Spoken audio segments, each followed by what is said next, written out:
Bonjour les amis.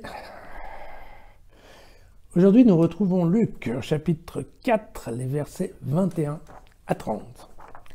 Quand je dis nous retrouvons Luc, parce que oui, j'ai oublié de vous en parler, mais donc cette année nous sommes ce qu'on appelle l'année liturgique C.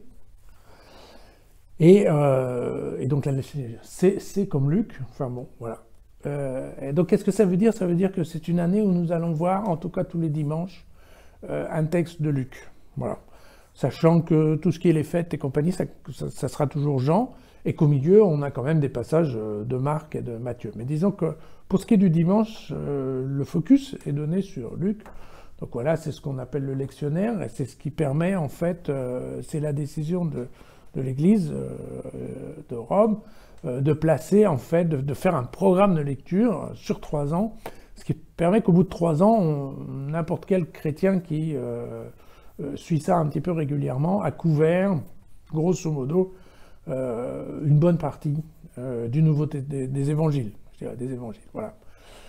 Mais aussi du Nouveau Testament et aussi des psaumes, parce qu'en fait, ça marche aussi pour les autres lectures de la messe.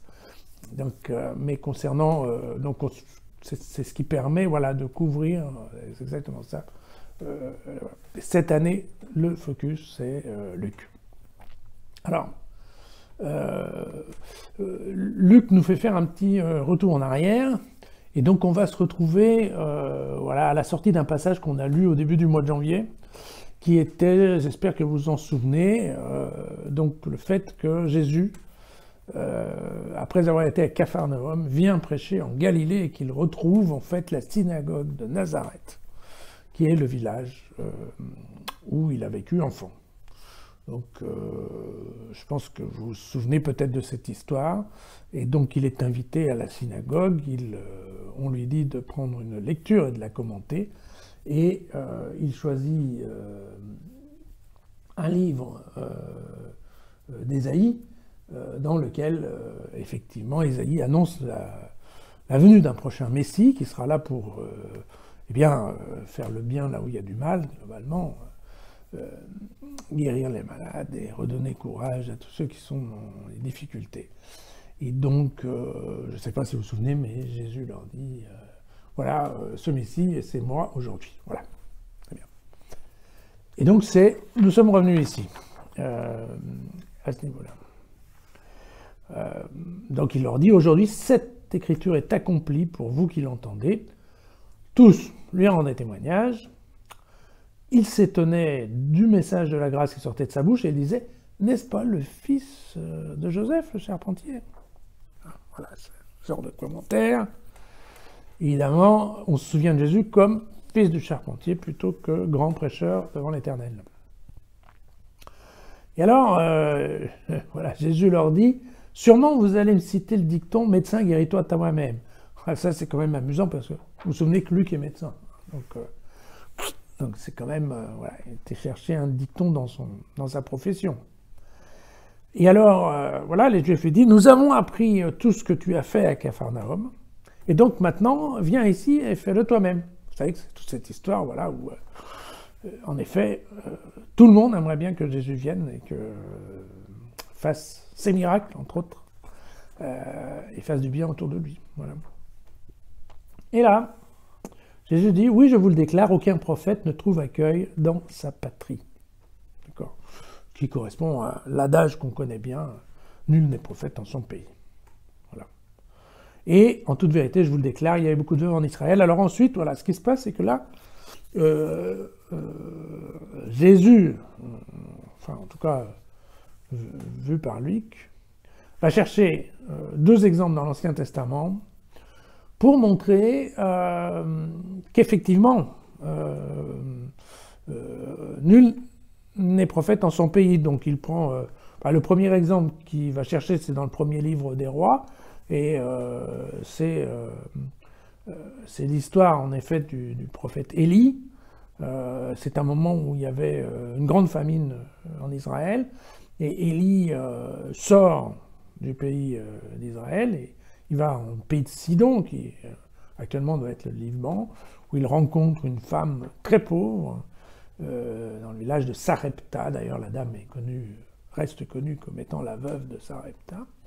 Et voilà, il lui demande à manger, en fait, il quémande à manger. La femme lui répond, écoute, j'ai absolument rien à manger, le peu que j'ai, je le garde pour mon fils, quoi. Et voilà, et il lui dit, non, non, mais vas-y, prépare-moi des pains, enfin des crêpes, quoi. Hein. Et t'inquiète pas, il y en aura pour toi et ton fils. Et voilà, et donc l'histoire, c'est qu'ensuite, il y aura toujours eu suffisamment d'huile et de farine dans le pot de la veuve de Sarepta pour faire à manger à son fils encore pendant des années, jusqu'à ce qu'il pleuve. Voilà. Ça, c'est un premier exemple où effectivement le prophète a dû se déplacer. Le deuxième exemple qui sort, c'est dans le deuxième livre des rois, et ça concerne une autre histoire qui a à voir avec le prophète Élisée, où là c'est un peu différent, mais c'est un roi qui s'appelle Aram, enfin donc les Araméens, voilà, c'est là ça vient.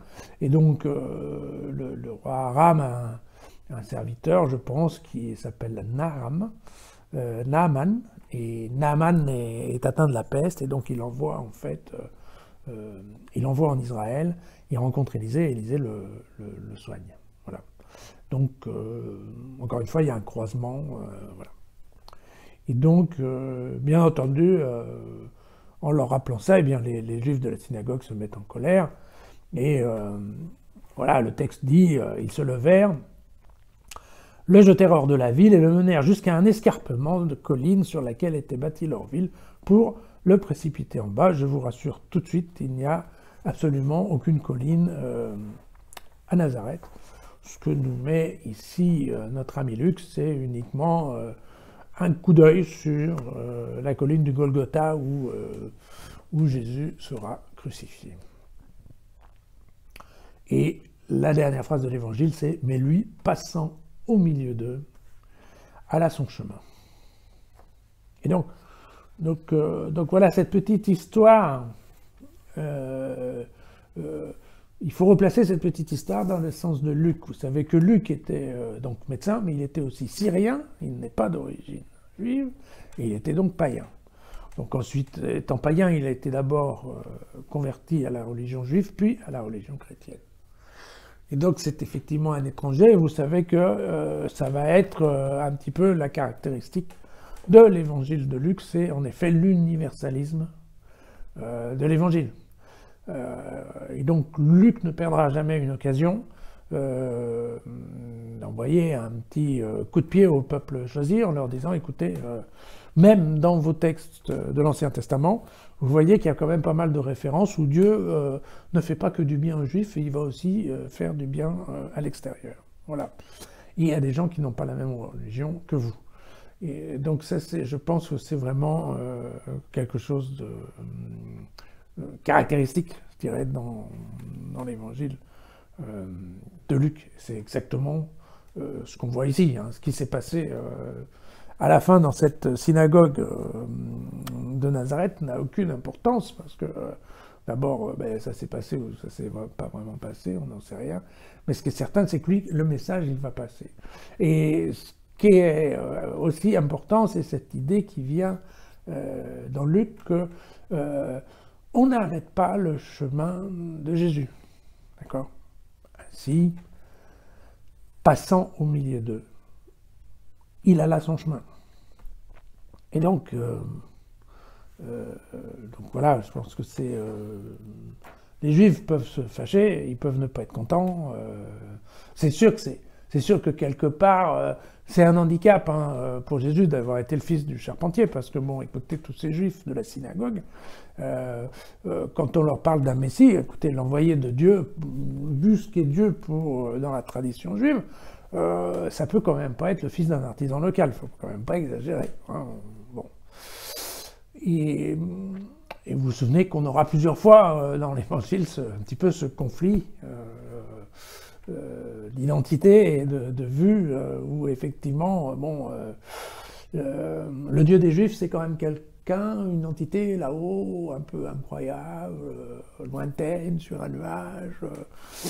Voilà, alors que le Dieu des chrétiens, c'est quelqu'un de beaucoup plus terre à terre, beaucoup plus en contact avec la vie des hommes. Et donc on verra plusieurs fois cet léger achoppement entre cette vue chrétienne et cette vue juive. Et donc, voilà, vous voyez que à ce propos, bien, Luc vient de nous faire un petit résumé de l'évangile de Jésus, parce qu'on a ça.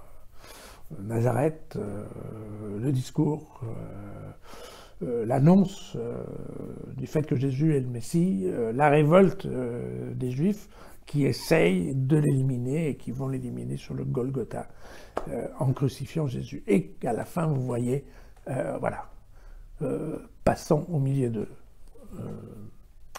Jésus alla son chemin. Voilà, mes amis. Encore une fois, retrouvez sur jesusfacile.com l'original du texte, du commentaire. Et puis, eh bien, cette vidéo, si elle vous a plu, merci de la liker et surtout de la faire passer. Car c'est ce qui va nous permettre de développer notre petite affaire, qui n'en est pas une, puisque, comme vous le savez, tout cela est bien entendu complètement gratuit. À demain!